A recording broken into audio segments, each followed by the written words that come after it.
अगले दर्शक हैं यक्षित चावला, हरियाणा से हमारे साथ मौजूद हैं। नमस्कार मिस्टर चावला, बताइए सर क्या सवाल है आपका। नमस्कार। 2011 में HDFC बैंक से लोन अगेंस्ट प्रॉपर्टी लिया था जी। तो 3,70,000 रुपए का लोन लिया था एट 30% पर एनम।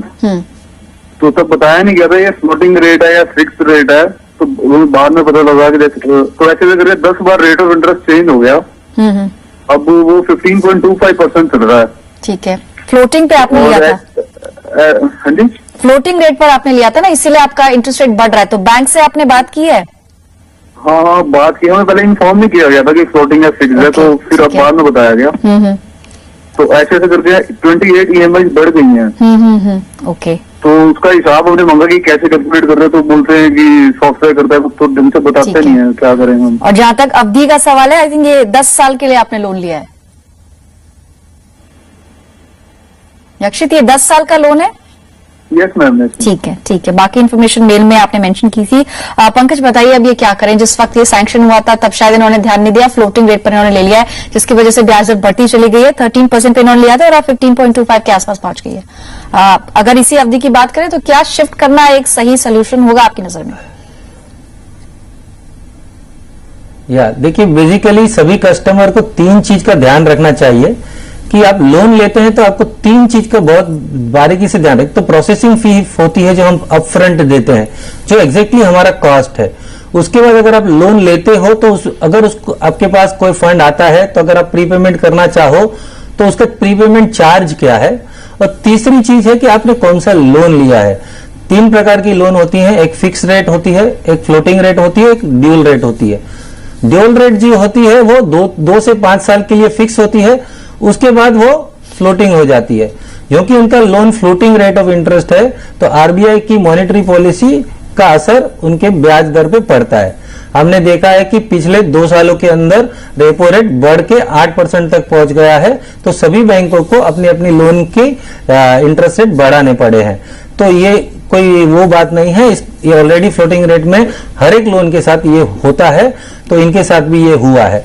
नॉर्मली ये होता है कि जब लोन बढ़ता है तो आपकी लायबिलिटी बढ़ती है, तो मोस्टली ये होता है कि या आपका EMI बढ़े या आपका टेन्योर बढ़े।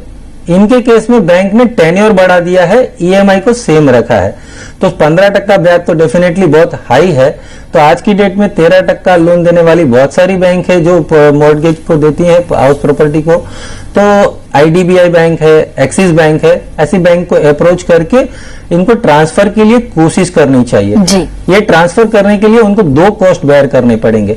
एक कॉस्ट मैंने जैसे अभी बताया कि प्री पेमेंट चार्ज है, क्योंकि ये होम लोन नहीं है, लोन अगेंस्ट प्रॉपर्टी है, तो इस पर उनको प्री पेमेंट पेनल्टी लगेगी जो करीबन 2.5% की है, सर्विस टैक्स के साथ 2.8 हो जाता है। और फिर से नई बैंक को अप्रोच करेंगे तो प्रोसेसिंग फी देनी पड़ेगी। तो टोटल कॉस्ट अगर मैं मान के चलूं कि 4% तक आता है तो उनको 13-14 हजार रुपए की कॉस्ट लगेगी दूसरी बैंक में ट्रांसफर करने के लिए, मगर फिर भी ये मुनाफे में रहेगा क्योंकि EMI काफी कम हो जाएगी और उनको काफी सारा बेनिफिट हो सकता है। एक उनको ध्यान रखना है कि उनका EMI अगर रेगुलर गया है तो एक सिबिल रिपोर्ट की जांच करवा ले।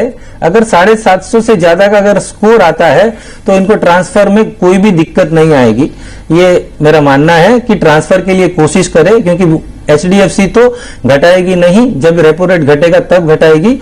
आज अगर इनको ये एक्शन लेना है तो दूसरी बैंक में जाकर के उसको ट्रांसफर करवा सकते हैं। ठीक है, तो यानी आप एक्सिस बैंक, IDBI 2 ऑप्शंस आप हैं, एक बार जाके चेक कर सकते हैं। IDBI में करीब आपको 12.5 से 13% तक की ब्याज दर मिल जाएगी और एक्सिस बैंक इस वक्त 13.25% ऑफर कर रहा है, क्योंकि लोन अगेंस्ट प्रॉपर्टी है, इसलिए आपको जैसे बताया हमारे एक्सपर्ट ने कि प्री पेमेंट चार्जेस आपको देने होंगे। तो एक बार आप आकलन कर लें कि प्री पेमेंट और प्रोसेसिंग फीस, क्योंकि दूसरा बैंक यहाँ पर दूसरा लोन हो जाएगा, कितनी कॉस्ट आपको पड़ रही है। अगर फिर भी आपका पैसा बच रहा है तो आपको शिफ्ट करना एक बेहतर ऑप्शन होगा। चलिए बढ़ेंगे आगे। एक अगला सवाल ईमेल के जरिए है।